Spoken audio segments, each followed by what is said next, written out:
Good morning and welcome to worship at All Souls Unitarian Universalist Congregation of New London, Connecticut. I'm Caitlin O'Brien, Associate Minister, and also a part of this service are Senior Minister Carolyn Paterno, Music Director Tanya Lehman, Tammy, who creates the beautiful slides, and Jesse Edwards, who handles all things technical. Charlie will be representing the children and youth of All Souls by lighting our chalice in just a moment. So, we wilted this week, at least I did, in steamy high temperatures and in response to our country in continued crisis. The health of our public, the health of our democracy are at risk. This continues to be a frightening time, a bewildering time, an electric time. All I want to say to you is, come here. Come sit with us. It's good to be with you in the ways that we can. I welcome you to All Souls, where all souls are welcome. You are joyfully called to worship. I invite you to settle in with excerpts from Marge Piercy's poem, To Be of Use. I love people who harness themselves, an ox to a heavy cart, who pull like water buffalo with massive patience, who strain in the mud and the muck to move things forward, who do what has to be done again and again. I want to be with people who submerge in the task, who move in a common rhythm when the food must come in or the fire be put out. The work of the world is common as mud. Botched, it smears the hands, crumbles to dust. But the thing worth doing, well done, has a shape that satisfies, clean and evident. Greek amphoras for wine or oil, Hopi vases that held corn, are put in museums, but you know they were made to be used. The pitcher cries for water to carry, and a person for work that is real. Please join Tanya from home in singing our opening hymn, "'Tis a Gift to Be Simple."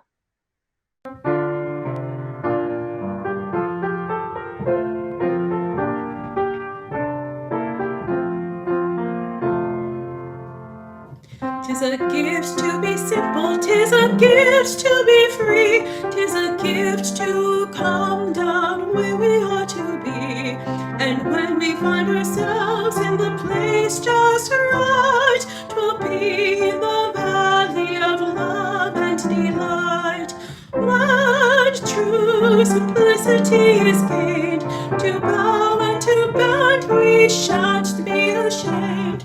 To turn will be our delight, till by turning we come round right. 'Tis a gift to be simple, 'tis a gift to be free, 'tis a gift to come down where we ought to be. And when we find ourselves in the place just right, 'twill be in the valley of love and delight. When true simplicity is gained, to bow and to bend we shan't be ashamed. To turn will be our delight, till by turning we come round right. Thank you, Tanya. I hope you enjoyed singing that beautiful yet simple hymn. We begin today as we do every Sunday when we gather, and that is by lighting the chalice, the symbol of our faith tradition, a symbol of freedom and of courage. We are joined each week by one of our children or youth, and this week we have the great joy of welcoming Charlie with us. Charlie, we're so glad that you are here. Welcome to you. And so let us join Reverend Caitlin as she speaks the words for our chalice lighting. The hymn says, "Through the storm, through the night, lead me on to the light." May this chalice flame lead us on the path of good trouble, welcoming, caring, seeking justice. Lead us on to the light, to a time and place that brims with beauty, truth, and love.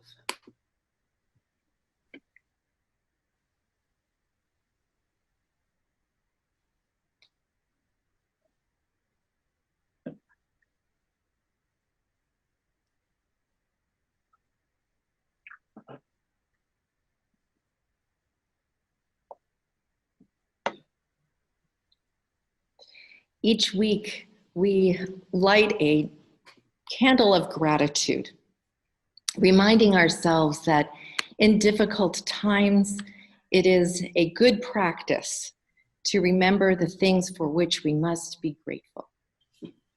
And so we light this candle then, for in this neck of the woods, Buttonwood Farm is an enchanting destination. At this time of year, it is made even more enchanting for the fields of sunflowers that bloom. I offer up gratitude for the many hands that plant the fields, the rich earth from which springs such beauty, for the nectar and pollen the sunflowers offer, and to the bees who go forth and do the work of pollination. We offer gratitude then for the interconnected web.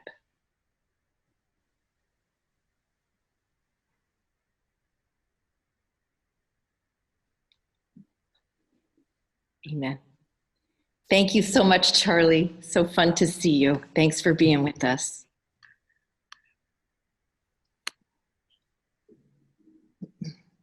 Thank you, Carolyn, and thank you, Charlie. And now I'll share a poem for all ages. It's entitled Spring Morning by A. Milne. Where am I going? I don't quite know. Down to the stream where the kingcups grow. Up on the hill where the pine trees blow. Anywhere, I don't know. Where am I going? The clouds sail by. Little ones, baby ones, over the sky. Where am I going?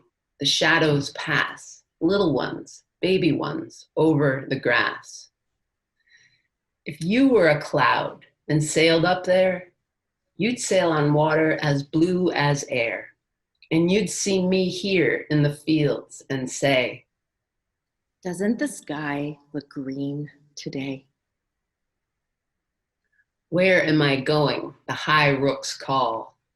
It's awful fun to be born at all. Where am I going? The ringdoves coo. We do have beautiful things to do. If you were a bird and lived on high, you'd lean on the wind when the wind came by. You'd say to the wind when it took you away, that's where I wanted to go today. Where am I going? I don't quite know. What does it matter where people go? Down to the wood where the bluebells grow. Anywhere, I don't know.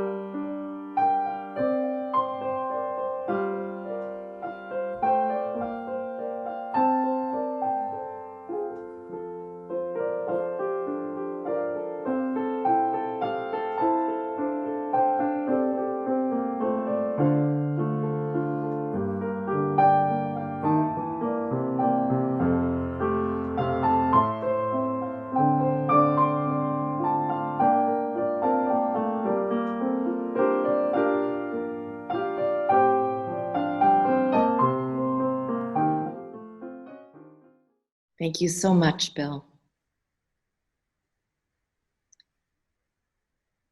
The poem for all ages asked, "Where am I going? I don't quite know."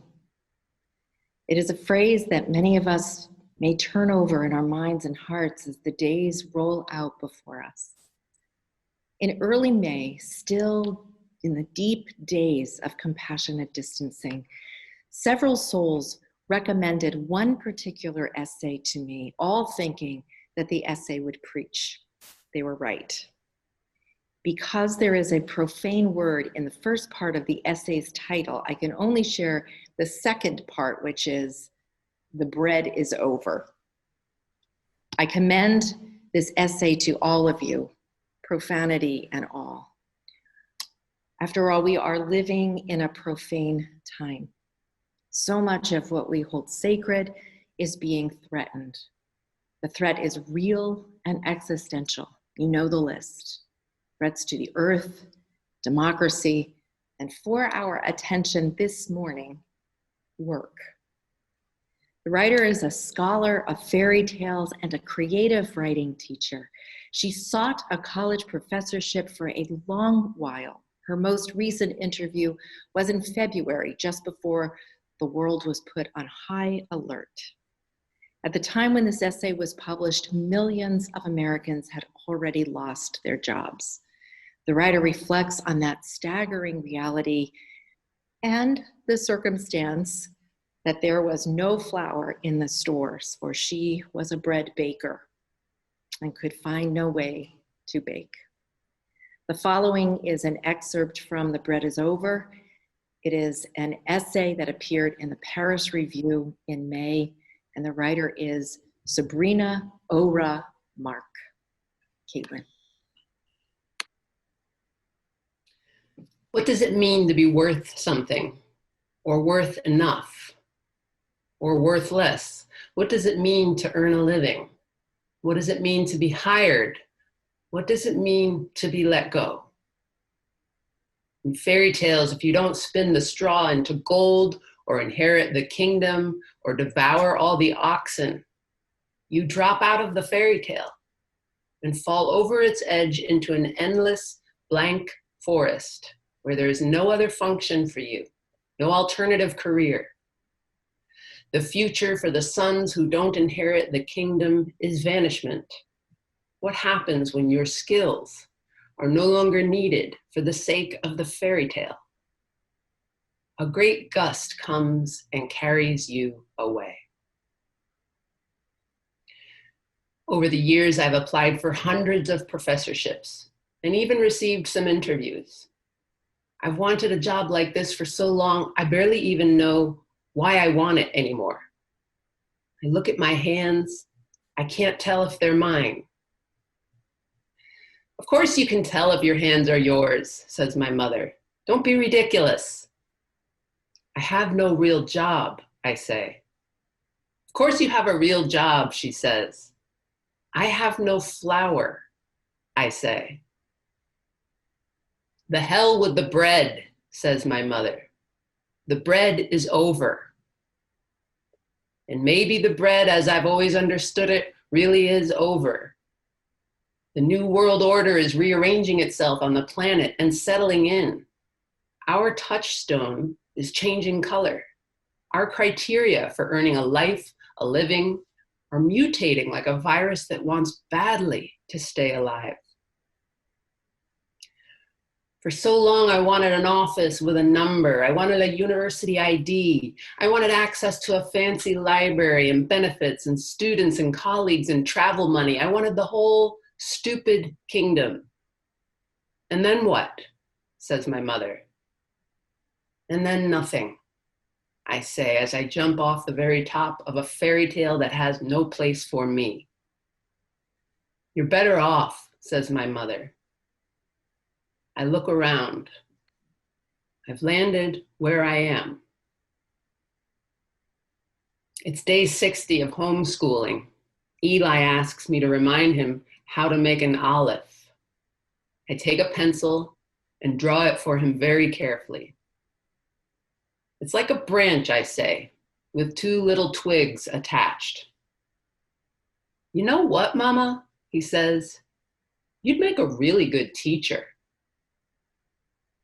"Thank you," I say.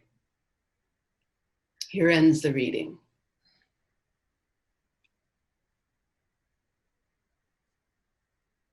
Thanks, Caitlin. It is March. A beloved college friend gets the idea, new and fun at the time, that our whole circle of beloveds should get together on Zoom for a check-in, and everyone is game. There are 30 of us on the screen. We know that that's not so smart now, but at the time, there were 30 of us on the screen, 30 big lives, 30 big personalities, each confined to one small block of screen real estate, and each takes a turn and checks in. The majority of those gathered are creatives, costume designers, lighting designers, actors, makeup artists, directors, coaches, producers. Of the 30 of us, 20 have lost all or most of their work. It is breathtaking. Meanwhile, at All Souls, we chart a course toward sustained connection. Caitlin and I agree that during their calls, the pastoral visitors will ask about job loss. I know that others of you are similarly concerned because donations to the minister's discretionary fund come pouring in. I will tell you that there's never been as much money in that fund as there is right now. There's so much to worry about, friends. There's this, for one, that those who were already vulnerable financially before some mysterious virus blew everything out of the water are even more vulnerable now. Systemic racism and the cracks in our economic system needed to have been fixed long, long ago in order for this current economic disaster to have been averted. It is clear that it is a disaster built on layer upon layer upon layer of disaster. So there's that. And there's this. Early on, one soul expressed fear that work she loves and is good at may be gone, gone, gone for a very long while. And she quietly feared, gone forever. The wise woman reminds us that in fairy tales, if a character loses their form or who they are in the story's arc, they lose their function and vanish. Fairy tales live on through the ages for a reason. They resonate. So on top of every other worry, now lurks the one that says that without work, a great gust of wind comes and carries us away. The fear that in some very real way, we will simply vanish. Like the writer of the exquisite essay, we ask ourselves, what does it mean to be worth something or worth enough or worth less? What does it mean to earn a living, to be hired? What does it mean to be let go? The air is heavy with these questions. If you are one who is struggling with job loss or underemployment, if you were just about to launch yourself into a new chapter and find your future story has vanished, or even if this isn't you, but it is your grown child, your partner, your parents, your dear friend, take heed. Millions upon millions of Americans are in the same boat, navigating the same choppy waters, longing for a work life to steady the days. No one is alone in the boat, and all previous hiring, employment, career trajectory, making a living norms are now sunk. Remember the writer's wisdom. She said, the new world order is rearranging itself on the planet and settling in. Our touchstone is changing color. Our criteria for earning a life, I love that phrase, for earning a life, a living, are mutating. Now, the criteria for earning a life is simply being alive. The touchstone for earning a living is simply doing the best that you are able with what is a mutating criteria. And let go of the lie that tied worth to some fairy tale of a living. Do what you have to do to support yourself, your family, in this brave new world, and let go of the rest. I have to say, I love Sabrina Orog Mark's mother. Her presence in that essay is that of a Greek chorus pointing out the obvious in the particular way that a particular kind of mother does. I had that kind of mother. She moves the story. She moves her daughter forward with these observations. And these are quotes. Of course you can tell if your hands are yours. Don't be ridiculous. Of course you have a real job. The hell with the bread. The bread is over. And then what? And finally, in the face of her daughter's seemingly evaporated hopes and dreams, she says, you're better off.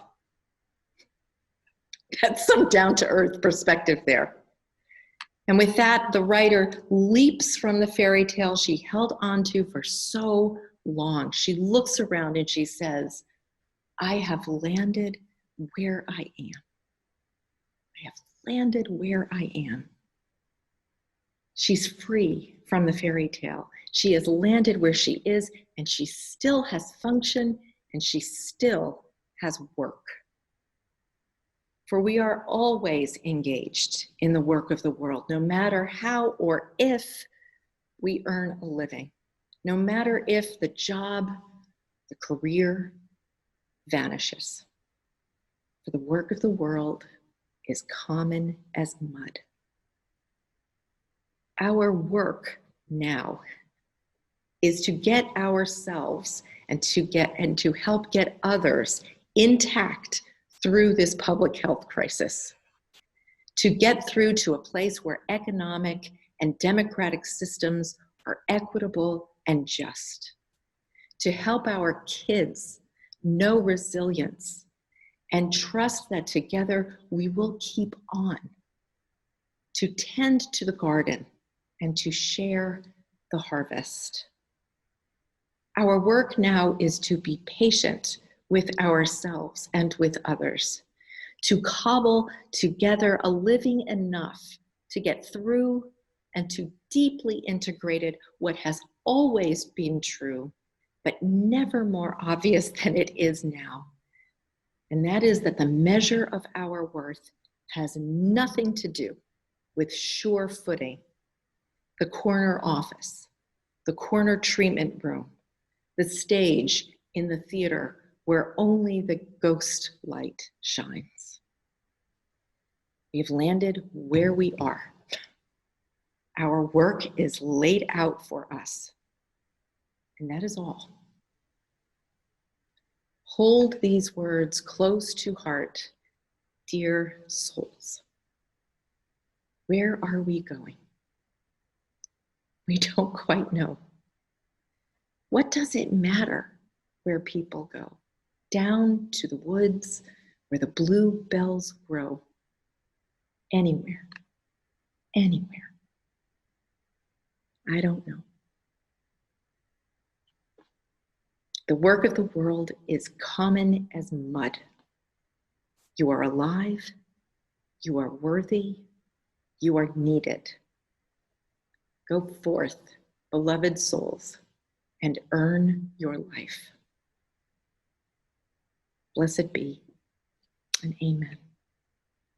Amen.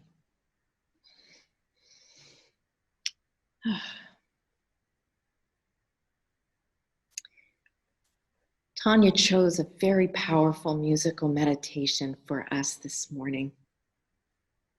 It is a song entitled I Believe, and it was inspired by words that were scratched on the wall by a person who was damned to be in the concentration camp in Auschwitz. And so we hear these words of resilience and care and holiness and take them deep into our hearts in this time. Tanya, thank you so much.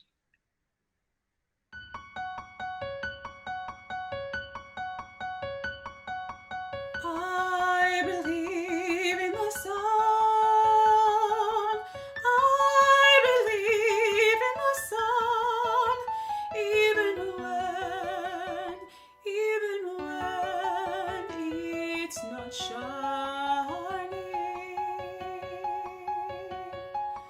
I believe in the sun.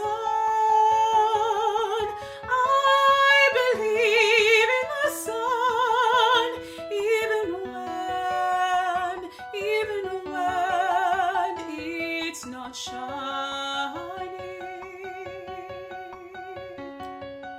I believe in love. I believe in love, even when I don't feel it. I believe in love. I believe in love, even when I don't feel it.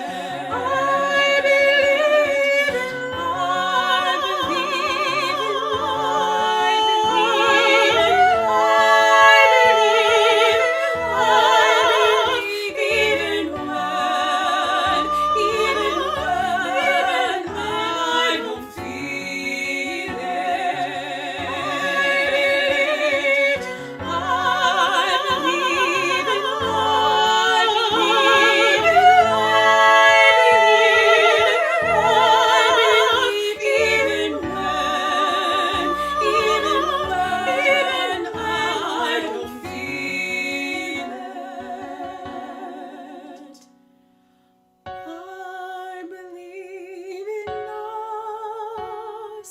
I believe in us. I believe in us, even when we are all apart.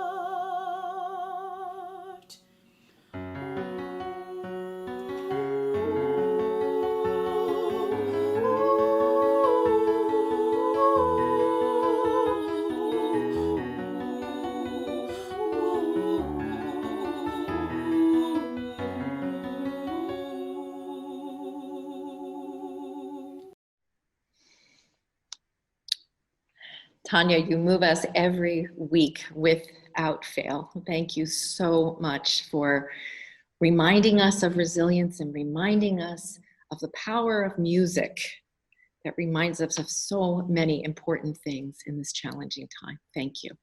Thank you. We turn our attention to generosity.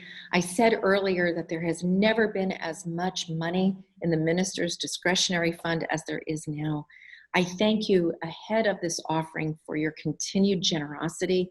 It allows us to continue our mission within and beyond our walls to create a welcoming, caring, and justice-seeking community. And so I remind you of our giving platforms there for your convenience, Venmo or PayPal. Thank you for your gifts. I hope you all had a read of our treasurer, Tina Dubosc's contribution to our e-blast this past week. It was beautiful. I thank you, Tina, now for that. But take a read if you haven't already. Let us say together, we give to the work of all souls. Our work weaves the fabric of love called community. To this end, we dedicate ourselves and this, our offering. The offering will be gratefully received.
For all that you have given and all that you have shared and sacrificed, we thank you.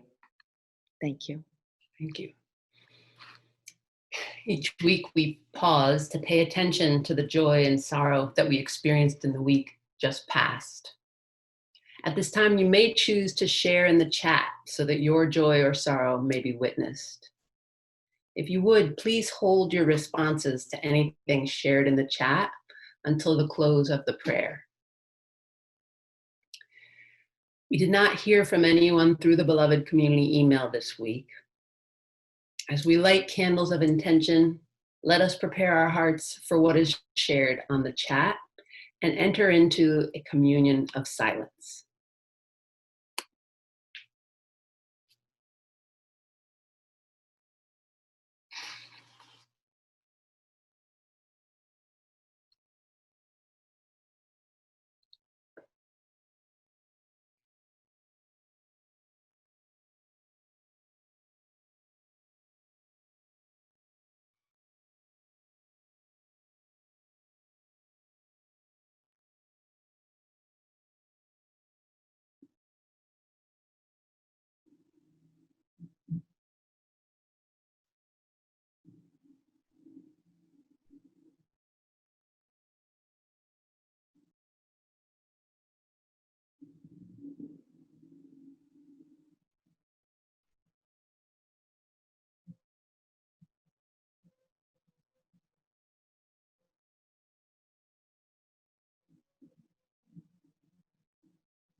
Amen.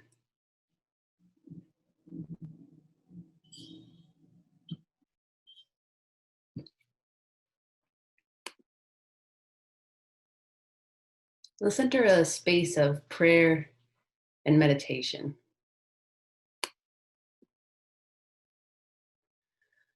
We breathe in and breathe out for a moment of reflection, a moment of pause. Just a few steps away from the worries and demands of the week. It is good to pause and try to remember who we are apart from these. Who we are apart from our habits and to-do lists. May we rest into, relax into that reminder of a self that is both right under our nose and mysteriously out of reach, like most things that matter. We have landed where we are. May you listen for your I am. And let that be enough in this moment.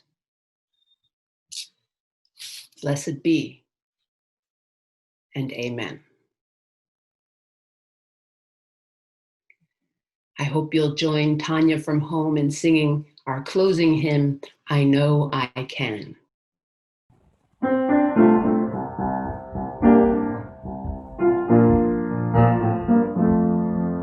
Though days be dark with storms, and burdens weigh my heart, the troubles wait at every turn. I know I can go on when sorrows heals my soul, and burdens make me strong. The troubles wait at every turn. I know I can go on, and though the journey is long, the destination is near. The troubles wait at every turn. I know I can go on. Thank you, Tanya. And again, I hope you sang from home. Please join me in the words that we speak when we extinguish the chalice. Our service has ended, but our work is not yet done. May our spirits be renewed and our purpose resolved as we meet the challenges of the week. Our chalice flame is extinguished until once again ignited by the strength of our communion.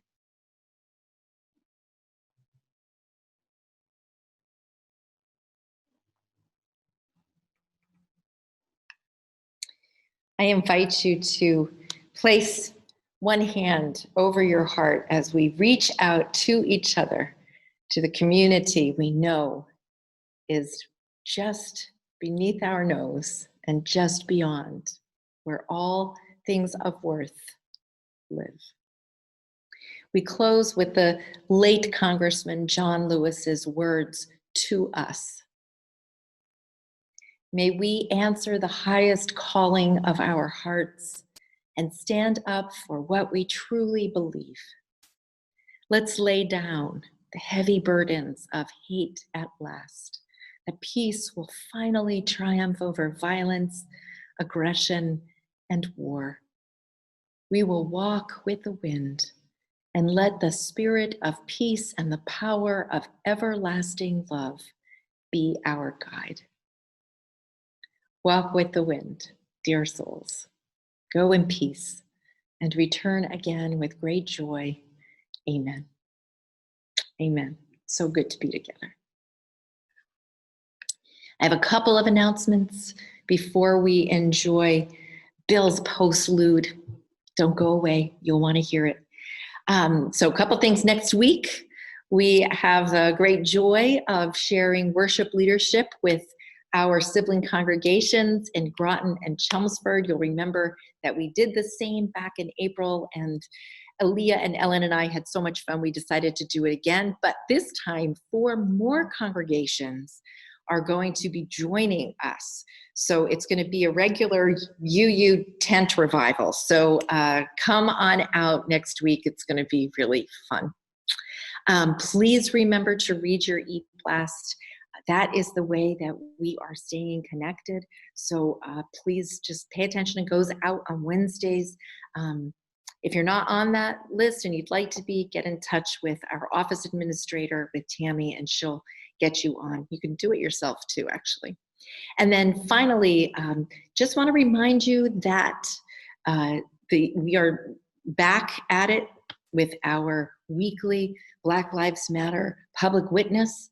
You need to sign up because we're doing so socially distanced, so we want to make sure, but we've not had a lot of signups. And to remind, this is our work right now.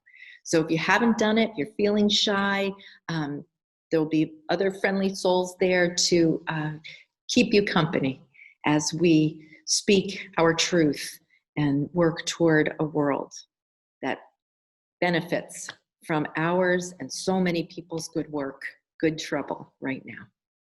Thanks, everybody. We'll see you next week.